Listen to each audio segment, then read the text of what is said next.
Mark సువార్త 10వ అధ్యాయము. ఆయన అక్కడ నుండి లేచి యూదయ ప్రాంతములకును యొర్దాను అద్దరికిని వచ్చెను. జనసమూహములు తిరిగి ఆయన యొద్దకు కూడివచ్చిరి. ఆయన తన వాడుక చొప్పున వారికి మరల బోధించుచుండెను. పరిసయ్యులు ఆయన యొద్దకు వచ్చి ఆయనను శోధించుటకై, పురుషుడు తన భార్యను విడనాడుట న్యాయమా అని ఆయననడిగిరి.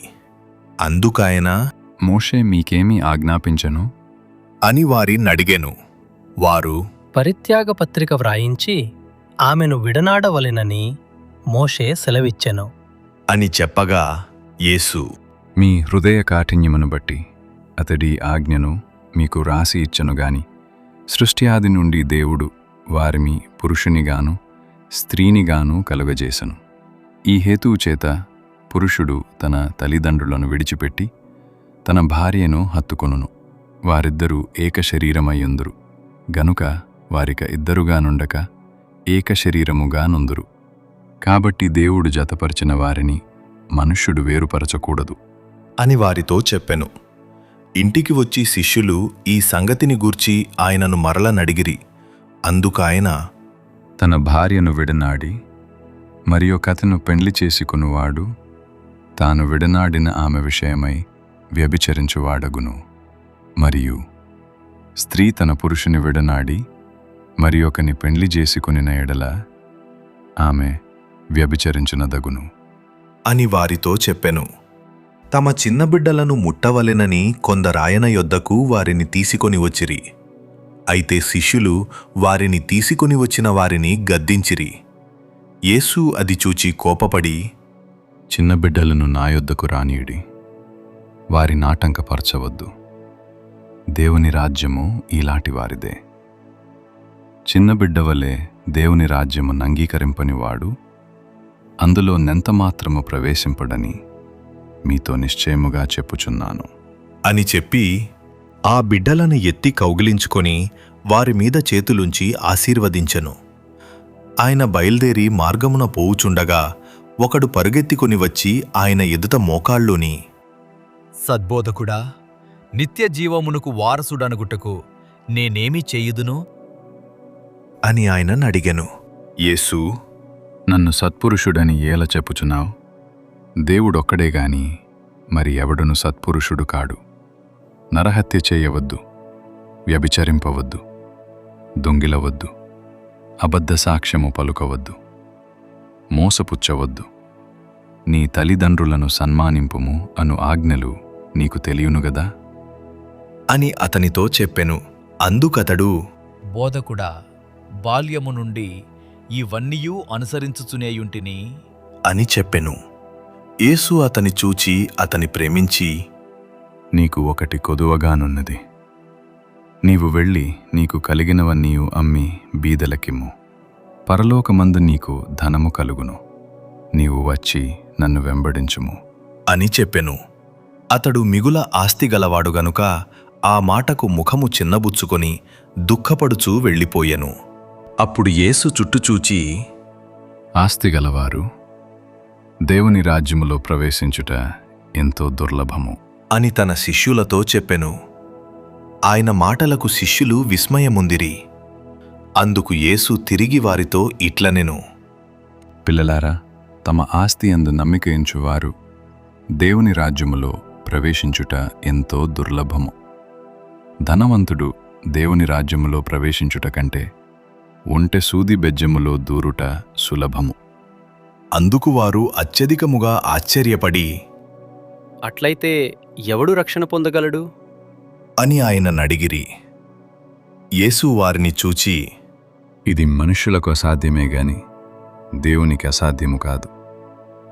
దేవునికి సమస్తమును సాధ్యమే అనెను.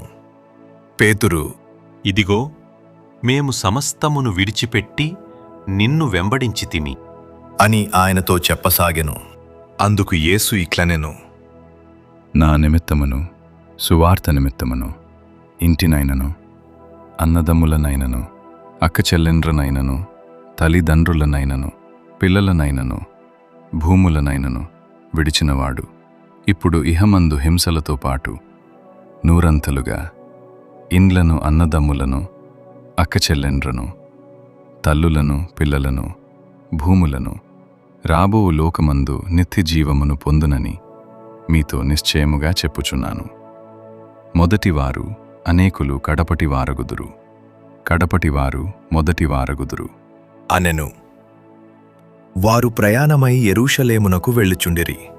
యేసు వారికి ముందు నడుచుచుండగా వారు విస్మయముందిరి, వెంబడించువారు భయపడిరి. అప్పుడాయన మరల 12 శిష్యులను పిలుచుకొని తనకు సంభవింపబోవు వాటిని వారికి తెలియజెప్పనారంభించి, ఇదిగో, మనము యెరూషలేమునకు వెళ్ళుచున్నాము. మనుష్యకుమారుడు ప్రధాన యాజకులకును శాస్త్రులకును అప్పగింపబడును.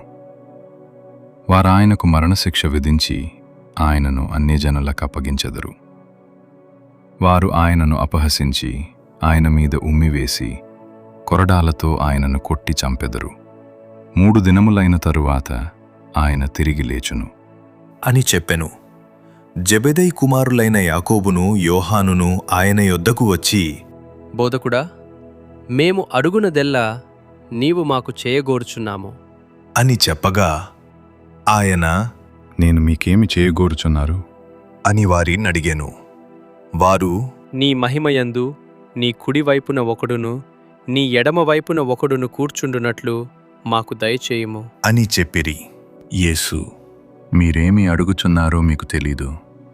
నేను త్రాగుచున్న గిన్నెలోనిది త్రాగుటయైనను, నేను పొందుచున్న బాప్తిస్మము పొందుటయైనను మీ చేతాగునా అని వారినడుగగా వారు మా చేత అగును అనిరి.